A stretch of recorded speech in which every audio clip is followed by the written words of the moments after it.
কদিন ধরেই আমার ফেসবুক ফিডে দেখতে পাচ্ছি সে মেকআপই বলো আর নেলই বলো, বড় বড় আর্টিস্টদের প্রোফাইল থেকে ফটো ভিডিও কপি করে তাদের পেজে পোস্ট করে নিজের কাজ বলে চালাচ্ছে। হ্যাঁ, মানছি তাদের কাজগুলো তোমাদের ভালো লাগছে, তাহলে সেই কাজটা তোমরা নিজেদের হাতে করার চেষ্টা করো। তা বলে সেই কাজটা নিজের কাজ বলে তোমাদের প্রোফাইলে পোস্ট করে দেবে, এ কেমন অসভ্যতামি। কোনো ক্লায়েন্ট যদি ওই কাজটা থেকে তোমায় বুকিং করে, তখন তুমি ওই সেম কাজের ফিনিশিং এনে দিতে পারবে তো?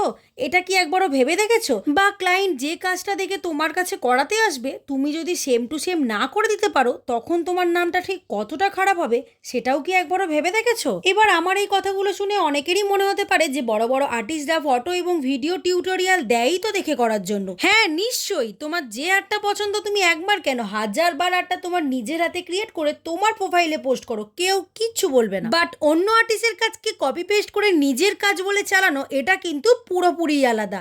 এই দুটোর মধ্যে কিন্তু অনেক ডিফারেন্স আছে। তাই অন্যের কাজের ফটো ভিডিও নিজের প্রোফাইলে কপি পেস্ট করে প্লিজ নিজের কাজকে ছোট করো না।